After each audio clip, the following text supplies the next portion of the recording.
Arsenal, part of the six. I'm not going to say the big six anymore. I'm going to go with the six against Everton, 8 p.m. game. How do you feel about Arsenal going into this game? Because if we go to football, and now we can talk about football, they've been incredibly inconsistent, haven't they? Listen, we're going to be salty for a while. The football public, the neutrals in particular, are all going to be supporting Everton. Sure, that's such a good point. I think today, of all days, of this week, we are allowed to. This is going to be a salty episode. This is going to be very, very salty. And then we'll try and move on after that, right? We will. If you're part of the big six, even my club, Manchester United, I'm sorry. For a while, this is going to hurt. So, yeah, I'm going to back Everton in this one all the way. Maybe because I want them slyly to win the game as well. Look, you asked me where I was with Arsenal, I think.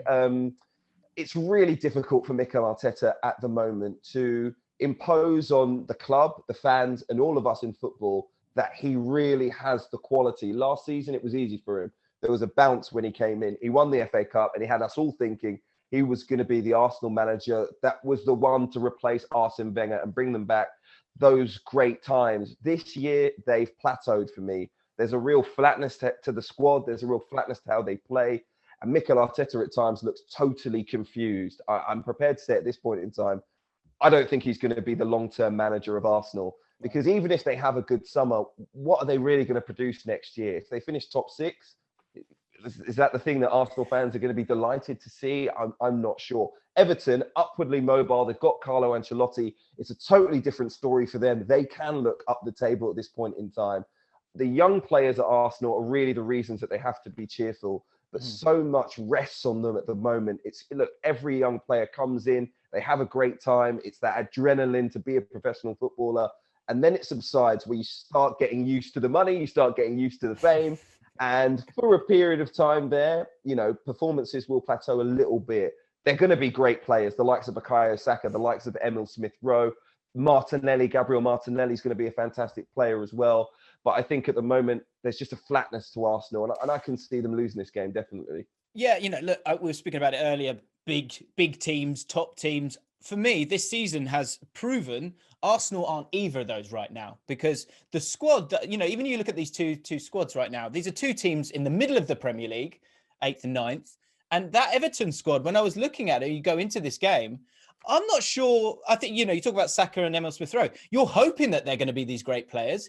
But if I look at those two squads, I think it's pretty close between which squad is the better squad. And going into this game, the reliance on those young players is going to be even more huge for Arsenal, because Aubameyang and Lacazette look like they're going to be missing out on this game. Do you see that any way that they can get themselves into Europe through the Premier League? And if not, how much pressure does that put on Arsenal for the Europa League? I certainly believe they can get into Europe, but it might be a place in the Europa League next year. I think probably Arsenal won't make the Europa League through the league. I don't think they'll win the Europa League, but although there is massive pressure on them, of course, to win it. And if they did, they'd end up in next season's Champions League. So that competition is huge for the club. And it's something that Mikel Arteta has to focus on. That is really where he should be putting all of his eggs right now. But I think you're right about the two squads. There's a sort of level quality between the two of them. I agree. The main issue is there's probably more weaknesses than strengths in both squads. And that's why they find themselves 8th and 9th right now. If I were to talk about Everton, I'd say, yeah, they've got a problem finishing chances. And I'd say that there is a weakness in defence over their last 4 or 5 games that we hadn't seen earlier on in the season. And if you talk about Arsenal, in many regards, it's the same. They can't turn their possession and dominance in games into the goals that they need. They can't control matches in the way they would hope.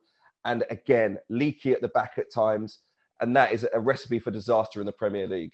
Yeah, I couldn't agree more. There, you see it even with you look at the XG table. Some people like it, some people don't. But Arsenal, one of those where their dominance supposedly in these games would suggest that their XG would be a lot higher. I think it's something like 48 goals this season. They've only scored 42 this season, and I think that says a lot for these two teams. With Everton, I think what needs to change for them to take that next step up, because I think there are elements of excitement, of hope, of the new stadium, and also some of these players playing a little bit better. Richarlison, 6 goals this season. Maybe we'd like a bit more. Sigurdsson, 6 goals. He's had a good season.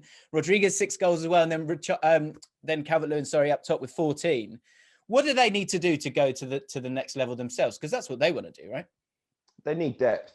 If you look at the other teams ahead of them in the Premier League, there's a pretty good starting 11, but there's 15, 16 decent players. And when you get a couple of injuries, when you get some players out of form, what you need is players who can come into the side and really contribute. They don't have that outside the sort of top 14 players at Everton. And even when you look at some of the players that you'd sort of say a first choice, they're really not at that sort of top 4 quality at the moment. As much as I love Dominic Calvert-Lewin, of course, what could change their team is if they get a real genuine goal scorer, someone that's going to get 25. Obviously, those are very expensive and very unlikely. And Dominic Calvert-Lewin could be that player, but right now he's not. The likes of Richarlison need to chip in more, as you mentioned. But then, of course, you look across the midfield and players that come in off the bench, the likes of Alex Iwobi, not the same quality that you'd want. I mean, if Moise Kean comes back from loan and he wants to be a part of Everton and they want him, maybe he could be a player that chips in with maybe 10 goals next season. Those are the small things that can carry you up the table. Yeah, interesting point. Really good point there. Okay, let's get to this game then. So let's talk predictions. I know our hearts are both with Everton, but, you know, let's use our heads here. What's your prediction for this game? You know, even using my head, my prediction is Everton in this game. I've just seen from Arsenal, like I say, a plateauing in the way that they play. There's a lack of excitement there. The things that I would say are positive for them going into this game is that they do have some experience in their team, although they've lost some of their better players at the moment through injury. And the likes of Bukayo Saka and Emil Smith-Rowe are players that you can always be excited about, of course, if you're an Arsenal fan. But I think Everton, the law of averages, say that they're going to get a result in this game. The fact that they haven't won for a while, it's clear they need something. What is it, the last 6 games? I mean, for them and their manager, Carlo Ancelotti, he needs a big performance. And I think they will raise their level. They haven't played that badly, although they haven't got the results that they would have wanted. And I think they will smell blood going to Arsenal, believe me. Away from home as well, they're very, very good. They've got, I think, 10 more points away from home than they have at home. So it's a big difference in terms of performance. Okay, so you're going with Everton. I agree with you. I'm actually going to go with Everton as well. And I think the big reason for that, those 2 players, Aubameyang, Lacazette, importantly, has been very crucial for Arsenal with the goals that he scored. Odegaard should be back for this game, but it feels like there's a strong reliance on those young players once again. And I feel like Everton are going to do it. It would be their first ever win at the Emirates, their first ever Premier League double over Arsenal.